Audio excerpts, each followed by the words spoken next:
Israel Palestine যুদ্ধ প্রায় 6 মাস হয়ে গেছে। এখনো পর্যন্ত হাজার হাজার মানুষের প্রাণ গেছে এই যুদ্ধে।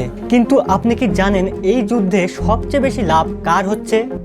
অস্ত্র প্রস্তুতকারী আমেরিকান কোম্পানিগুলোর। যখন থেকে যুদ্ধ শুরু হয়েছে এই কোম্পানিগুলোর স্টক $30 বিলিয়ন উপরে গিয়েছে। আমেরিকার সবচেয়ে বড় ডিফেন্স কন্ট্রাক্টর রেইথন আর জেনারিক ডাইনামিক্স তাদের ইনভেস্টরদের খুব সুন্দরভাবে বলেছে ইসরায়েল হামাস যুদ্ধ আমাদের ব্যবসার জন্য খুব ভালো হবে। অন্যান্য অস্ত্র প্রস্তুতকারী কোম্পানি যেমন লকহিড মার্টিন আর নর্থ্রপ গ্রুম্যান তাদের স্টকে সবচেয়ে বেশি গ্রোথ দেখেছে গত 3 বছরে। লকহিড মার্টিন ওই কোম্পানি যারা ইসরায়েলের জন্য ফাইটার জেট তৈরি করে, F-35 lightning II fighter jet.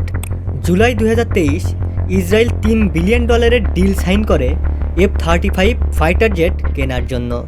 আপনি হয়তো ভাবছেন ইসরায়েলের কাছে এত অর্থ আসে কোথা থেকে মিলিটারি ইকুইপমেন্ট ক্রয় করার জন্য? অবভিয়াসলি ইসরায়েলের সাধারণ জনগণের ট্যাক্সের অর্থ।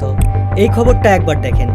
সেপ্টেম্বর 2016 যখন ওবামা আমেরিকার প্রেসিডেন্ট ছিল, ইউএস আর ইসরায়েল $38 বিলিয়ন ডিল সাইন করে। এই ডিল অনুযায়ী আমেরিকা প্রতি বছর $38 বিলিয়ন মিলিটারি ইকুইপমেন্ট প্রোভাইড করবে ইসরায়েলকে। আর ঠিক এই জন্যই প্রেজেন্ট টাইম 92% যুদ্ধাস্ত্র ইসরায়েলে একটা দেশ থেকেই ইম্পোর্ট করা হয়, আর সেইটা হলো আমেরিকা। আপনার হয়তো মনের মধ্যে প্রশ্ন হতেই পারে যে দুইটা দেশ একে অপরের থেকে অস্ত্র ক্রয় করতেই পারে, এখানে সমস্যাটা কোথায়? সমস্যাটা হচ্ছে এই ওয়েপেন্স ইন্ডাস্ট্রির বন্ধু দেশ শত্রু দেশের কোনো সম্পর্কই নেই। এদের একটাই উদ্দেশ্য অস্ত্র বিক্রি করা আর প্রফিট কামানো। জানুয়ারি 2023 ইউএস স্টেট ডিপার্টমেন্টের বক্তব্য অনুযায়ী $205 বিলিয়ন বেশি হাতিয়ার বিক্রি করেছে বিভিন্ন দেশে ইউএস শুধুমাত্র 2023-এই। এই অস্ত্রগুলো 58টি দেশে সেল করা হয়েছে। শুধু ইসরায়েলি না, অনেকগুলো আরব দেশও আছে, লেবানন, সৌদি আরব, Qatar, Kuwait, United Arab Emirates, Bahrain, Iraq. আপনি দেখেন তো এই দেশগুলো হাতিয়ার ক্রয় করে আদৌ কি নিজেদের সুরক্ষিত করতে পারছে? গত বছর ইসরায়েলও নিজেদের পূর্বের রেকর্ড ভেঙেছে $12 বিলিয়ন ডিফেন্স ইকুইপমেন্ট এক্সপোর্ট করে, যেখানে ড্রোন, মিসাইল, রকেট তারা সেল করেছে। এই $12 বিলিয়ন মধ্যে 24% এক্সপোর্ট আরব দেশগুলোকে করা হয়েছে।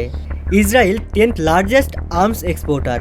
টপ 4-এ আছে ইউনাইটেড স্টেট, রাশিয়া, ফ্রান্স আর চায়না। ইউকে 7ম স্থানে আছে। এই 5টা দেশের মধ্যে একটা মিল আছে, এরা ওই 5 দেশ যারা ইউনাইটেড নেশনের সিকিউরিটি কাউন্সিলের পার্মানেন্ট মেম্বার।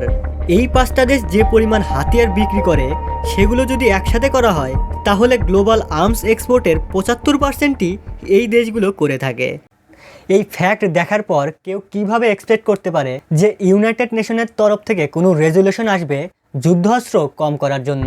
2023-এর অক্সফাম ইন্টারন্যাশনালের রিপোর্ট বলছে 5 মেম্বারের মধ্যে 4 permanent member of security council সবচেয়ে বেশি হাতিয়ার বিক্রি করেছে। এই ওয়েপেন্স ইন্ডাস্ট্রির কিছুই যায় আসে না কোনটা ভালো কোনটা খারাপ, কোনটা আমার দেশের জন্য ভালো আর কোনটা আমার দেশের জন্য খারাপ। এইটার সবচেয়ে ভালো উদাহরণ হচ্ছে রাশিয়া আর ইন্ডিয়া। রাশিয়াকে আমরা ইন্ডিয়ার সবচেয়ে ভালো বন্ধু দেশ হিসেবেই জানি, কিন্তু এই রাশিয়ায় ওয়েপেন্স এক্সপোর্টের টপ 3-তে আছে পাকিস্তানের। 2017 থেকে 2021-এর মধ্যে পাকিস্তানকে সবচেয়ে বেশি যুদ্ধাস্ত্র সাপ্লাই করেছে চীন, এরপর সুইডেন, আর তারপরেই আছে রাশিয়া। জিওপলিটিক্যাল দিক থেকেও আমরা সবসময়ই ইউএস আর ইসরায়েলকে এক সাইডে আর রাশিয়ার চীনকে অন্য সাইডে দেখি। এখনকার সিচুয়েশনও ঠিক এইরকমই দেখা যাচ্ছে।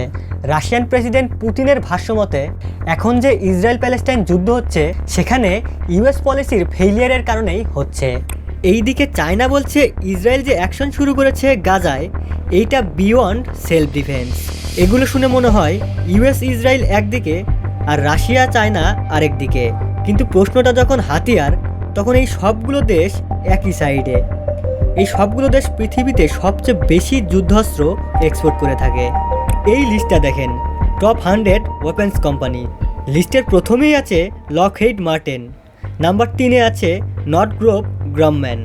ইনফ্যাক্ট 51টি কোম্পানি এই লিস্টে আমেরিকার। যত হাতিয়ার বিক্রি করে আয় হবে সব অর্থ যাবে এই কোম্পানিগুলোর কাছে, আর হাতিয়ার ক্রয় করার জন্য এই কোম্পানিগুলোকে অর্থ দেয় কে? গভর্নমেন্ট। অর্থাৎ সাধারণ জনগণের ট্যাক্সের অর্থ দিয়ে হাতিয়ার ক্রয় করা হচ্ছে। হাজার হাজার কোটি ট্যাক্স পেয়ারের অর্থ চলে যাচ্ছে এই কোম্পানিগুলোর কাছে, যে অর্থ খরচই হবে হাতিয়ার ক্রয় করার জন্য। এগুলো ব্যবহার করা হবে কোথায়? যুদ্ধে। আর যুদ্ধে প্রাণ যাবে কার? সাধারণ মানুষের। এটাই ওয়েপন্স ইন্ডাস্ট্রির আসল মুখ। এমন একটা অর্থ উপার্জন করার যন্ত্র যেটা পুরোপুরি ধ্বংস হয়ে যাবে যদি পৃথিবী থেকে যুদ্ধই শেষ হয়ে যায়। এর থেকে লাভ এটাই, যুদ্ধ চলতেই থাকুক, যাতে অর্থের ঢেউ চলতেই থাকে।